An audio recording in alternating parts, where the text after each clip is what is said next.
बिस्मिल्लाहिर्रहमानिर्रहीम। अल्लाह के बाबरकत नाम के साथ वीडियो का आगाज़ करती हूँ। अस्सलाम वालेकुम वरहमतुल्लाहि वबरकातुहू। उम्मीद है तमाम देखने और सुनने वाले खैरियत से होंगे। अल्लाह पाक से दुआ है जहाँ रहें खुश रहें, आबाद रहें। और आपको खुशामदीद कहती हूँ अपना अपना रिएक्शन चैनल पर। प्यारे नाज़रीन, आज की वीडियो भी बहुत ही प्यारी और बहुत ही खूबसूरत है। वीडियो बनाने वाले ने बहुत ही मेहनत की है इस वीडियो पर, और आपसे गुजारिश है कि वीडियो को एंड तक ज़रूर देखिएगा। इंशाल्लाह वीडियो आपको ज़रूर पसंद आएगी। एजेस ऑफ मदीना, यानी कि यहूदियों को पहले से ही पता था कि एक पैगंबर आने वाला है। इस टॉपिक पर वीडियो बनाई गई है। चलिए चलते हैं वीडियो की जानिब। जब तक रसूलुल्लाह सल्लल्लाहु अलैहि वसल्लम मक्का में थे, कभी भी किसी वाक़े में भी यहूदियों का जिक्र नहीं हुआ। लेकिन जब रसूलुल्लाह सल्लल्लाहु अलैहि वसल्लम मदीना गए तो वहां पे पहले से बहुत सारे यहूदी आबाद थे। अब क्वेश्चन ये है कि मदीना में इतने सारे यहूदी आए कहां से? क्योंकि यहूदियों को 1000 साल पहले से पता था कि बहुत जल्द मदीना और उसके आसपास एक पैगंबर आने वाला है। आज से तकरीबन 70 साल पहले 3 अरबी शेफर्ड्स फलस्तीन के पहाड़ों में अभी घूम फिर रहे थे कि अचानक उन्हें दूर से एक पहाड़ में एक गार, एक केव देखा। वो उस केव के अंदर गए और उन्होंने देखा कि उस केव में सिर्फ 2 जार्स पड़े हुए।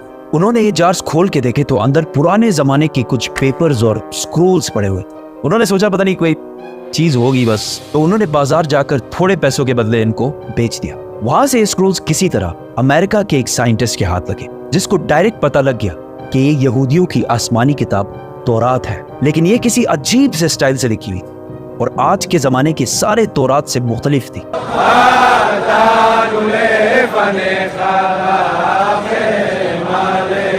तो उस साइंटिस्ट जॉन सी ट्रेवर ने इन पेपर्स को उस जमाने के सबसे पुराने तौरात, जो 1800 साल पुराना था, उससे कंपेयर किया। और इन दोनों तौरात का स्टाइल और अंदाज बिल्कुल एक जैसे था। जिस कागज पर यह तौरात लिखी हुई थी, उस साइंटिस्ट ने उसकी कार्बन डेटिंग कराई कि ज्यादा से ज्यादा ये कितने पुराने जमाने के हो सकते। तो पता चला कि ये एटलीस्ट 2200 साल पुराना कागज है जिस पर यह तौरात लिखी हुई है। विच मीन्स कि ये तौरात जो फलस्तीन के एक गार में एक आम से अरबी शेपर्ड को मिले थे, ये दुनिया के सबसे पुराने तौरात में से एक है। इवन हजरत ईसा अलैहिस्सलाम के आने से भी पुराने का तौरात है। Copies of the Bible that are 1000 years older than any previously known copy of the Bible? ये कंप्लीट तौरात तो नहीं है, लेकिन तौरात के बहुत सारे पोर्शंस इसमें मौजूद हैं। इन स्क्रोल्स के स्टार्टिंग में यहूदियों के एक पैगंबर आइज़ाया का जिक्र है, जिनको क्रिश्चियंस और मुसलमान दोनों एक सच्चा प्रॉफिट मानते हैं। और इस पैगंबर आइज़ाया ने फ्यूचर के कुछ प्रोफेसीज लिखी है कि आने वाले वक्तों में दुनिया में क्या क्या होने वाला है। पहली प्रोफेसी ये थी कि बख्त-ए-नसर बेबीलोन का बहुत ताकतवर बादशाह, जिसने हजारों साल पहले यहूदियों की बिल्कुल हिटलर की तरह तबाही फेर दी थी। इस तौरात की पहली प्रोफेसी ये है कि अभी तो बख्त-ए-नसर हमारे ऊपर बहुत जुल्म कर रहा है, लेकिन बहुत जल्द एक शख्स इसकी हुकूमत को तबाह और बर्बाद कर दे और यहूदियों को उनके इलाके में वापस आबाद करेगा। ये प्रोफेसी इस तौरात से भी 300 साल पहले पूरी हो चुकी थी, साइरस द ग्रेट की शक्ल में, जो ईरान का एक बहुत ताकतवर बादशाह था, जिसको आज बहुत सारे मॉडर्न इस्लामिक स्कॉलर्स जुल्करनैन भी समझते हैं। Actually, he was Cyrus. He was the king of Persia. ये भी एक बहुत इंटरेस्टिंग स्टोरी है, तो सब्सक्राइब। इस तौरात की दूसरी प्रोफेसी की वजह से यहूदी मदीना में आबाद। इस दुनिया के सबसे पुराने तौरात प्रोफेसी कुछ ऐसे है। देखो मेरा गुलाम जिसे मैं कायम रखता हूं, मैं अपनी रूह को इसमें डालूंगा और वो दुनिया में इंसाफ कायम करेगा, और जब तक वो जमीन पे इंसाफ कायम ना कर ले वो पीछे नहीं हटेगा और ना उसे कोई कुचल सकेगा। और मैं बुतों को अपनी तारीफ छीनने नहीं दूंगा। और जिन आबादियों में कैदार के लोग रहते हैं खुश हो जाएं।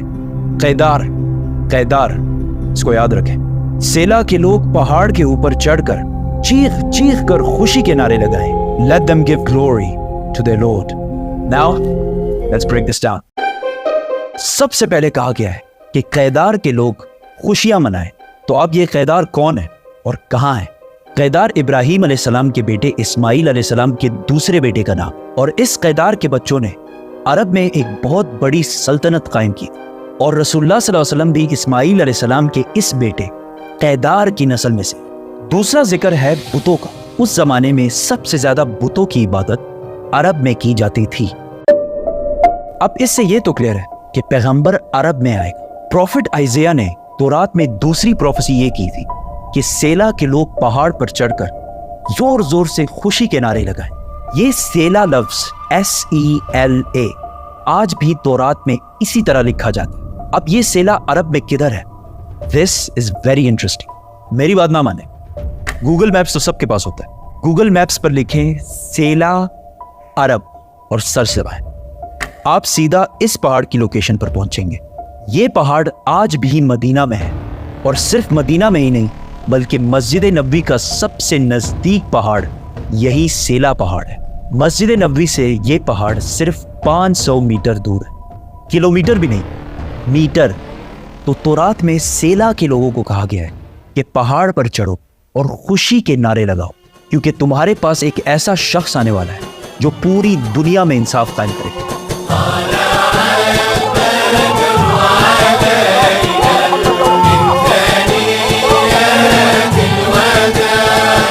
और ये सब कुछ तौरात में यहूदियों को पहले ही बता दिया गया। यहूदियों को इस बात का पूरा अंदाजा था कि बहुत जल्द मदीना में एक पैगंबर आने वाला है। तो आहिस्ता आहिस्ता बहुत सारे यहूदी फलस्तीन से मदीना और इसके आसपास शिफ्ट होना शुरू हुए कि काश हम उस पैगंबर से मिल सकें।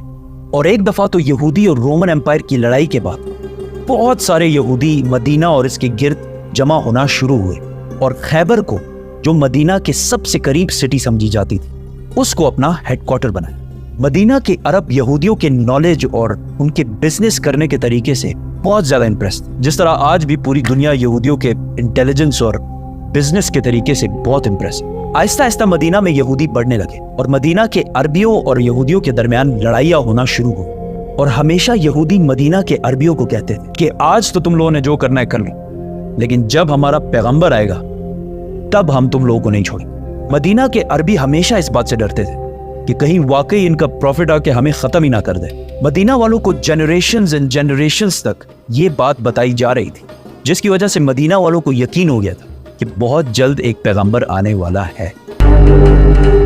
इस सब के दरमियान अचानक एक दिन मक्का से एक आदमी मदीना आया जिसका नाम था मसअब बिन उमैर, और उन्होंने मदीना के लोगों को इस्लाम की दावत दी और बताया कि मक्का में एक अरबी पैगंबर आया है जिसकी बात कोई भी मक्का में नहीं माना। ये सुनकर मदीना वाले हैरान हो गए कि एक अरबी बोलने वाला पैगंबर, हो सकता है ये वही पैगंबर है जिससे यहूदी हमें बार बार डराते रहते। तो मदीना वालों ने डायरेक्ट दुनिया में सबसे पहले इस्लाम कबूल कर लिया। यहूदियों को जब इस बात का पता चला कि हमारा पैगंबर तो अरबियों में आ गया, तो उन्होंने साफ डिनाई कर दी कि ये वो पैगंबर है ही नहीं। लेकिन फिर भी कुछ यहूदियों ने इस्लाम कबूल भी किया और इस्लाम के लिए जान भी दी। और तौरात में मोहम्मद सल्लल्लाहु अलैहि वसल्लम के बारे में जो पहले से कहा गया था, ये भी यहूदी जो मुसलमान हो गए थे, ये भी उन्हीं यहूदियों ने डिस्कवर किया था। इसीलिए हजरत सलमान फारसी को भी एक क्रिश्चियन प्रीस्ट ने मदीना ही भेजा था कि वहां एक पैगंबर आने वाला है। यहूदियों ने इस सब को डिनाई कर दिया कि ये वो पैगंबर है ही नहीं, और सिर्फ इनको पैगंबर मानने से इनकार नहीं किया, बल्कि रसूलुल्लाह सल्लल्लाहु अलैहि वसल्लम के खिलाफ हर तरह की साजिश भी की। लेकिन यहूदियों की ताकत खैबर की जंग के बाद पूरे अरब में हमेशा के लिए खत्म कर दी, और वो सारा माल जो यहूदियों ने हंड्रेड्स ऑफ ईयर्स में जमा किया था, सारा मुसलमानों को मिल गया। और मक्का वालों को भी पता चल गया कि खैबर के बाद अगली बारी मक्का वालों की है। उम्मीद है आपको आज की वीडियो पसंद आई होगी, क्योंकि इनकी वीडियो होती ही बहुत प्यारी है, जिस पर आज मेरा भी मूड हुआ कि मैं आज इन्हीं की वीडियो पे रिएक्शन देती हूँ। यहूदियों को पहले से ही पता था कि एक पैगंबर आने वाला है, और आप सल्लल्लाहु अलैहि वसल्लम के आने के बाद कुछ यहूदियों ने भी इस्लाम कबूल कर लिया। अरबियों ने तो करना ही था, यहूदियों ने भी इस्लाम कबूल किया और इस्लाम की अल्हम्दुलिल्लाह जीत हुई है। उम्मीद है आपको आज की वीडियो पसंद आई होगी। अगर आपको वीडियो अच्छी लगी है तो प्लीज़ वीडियो को लाइक ज़रूर करिएगा, चैनल को सब्सक्राइब भी करिएगा। मिलते हैं एक और अच्छी सी वीडियो के साथ। अल्लाह हाफिज़।